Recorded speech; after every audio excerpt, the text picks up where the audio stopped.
Voici le merveilleux vélo Nakamura, gravel, je sais pas combien, de mon petit ami. Il est magnifique, hein? Non mais regardez, regardez cette bécane. Regardez-moi cette bécane. Regardez-moi cette bécane. Vous avez vu cette bécane là? Magnifique, hein? Non, je rigole, regardez. Enfin, il brille et tout, quoi. C'est une dinguerie. Nakamura, Nakamura, voilà, c'est bon. C'était compliqué à gérer, ça m'était vraiment.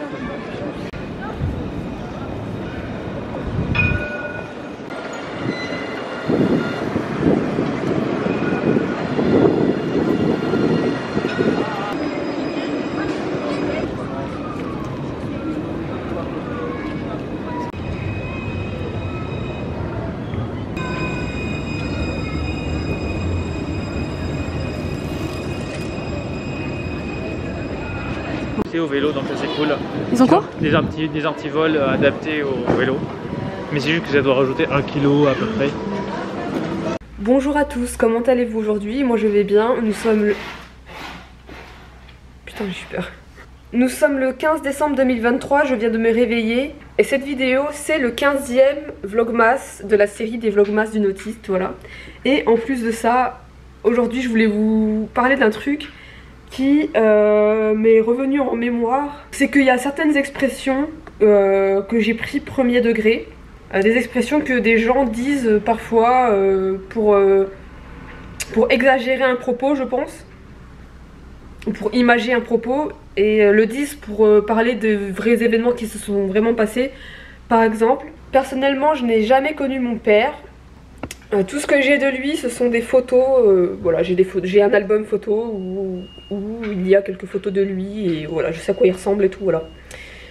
D'ailleurs, on se ressemble pas mal. C'est très bizarre.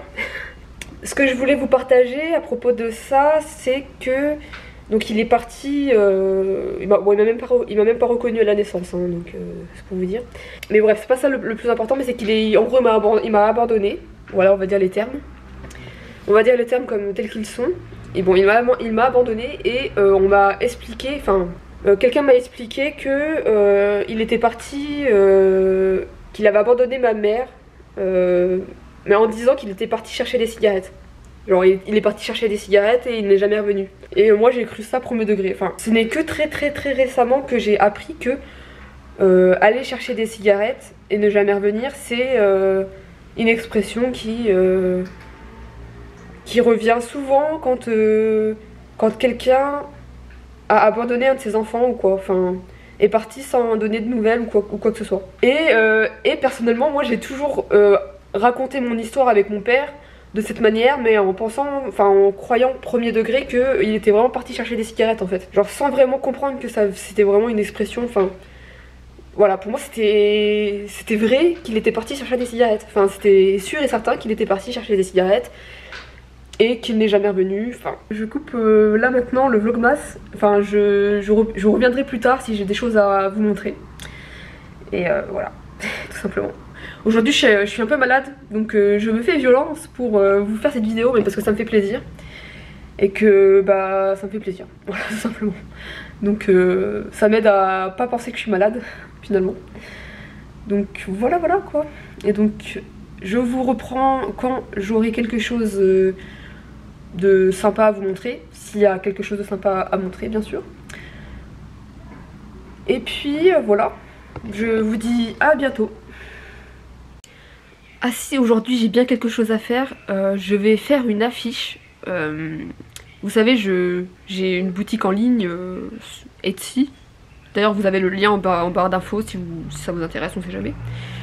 Du coup, je dois faire une affiche pour pouvoir l'afficher dans des endroits stratégiques pour apporter un peu de visibilité à ma boutique, donc par exemple dans les facs ou quoi. Donc c'est mon copain qui m'a donné l'idée. Donc c'était une très bonne idée d'ailleurs. Et voilà, donc je vais essayer de faire ça aujourd'hui. Donc je vais essayer de concevoir une affiche format A3. Je vais essayer de faire ça aujourd'hui. Donc peut-être que je vous montrerai ceci aujourd'hui. On verra. On verra si c'est intéressant ou pas.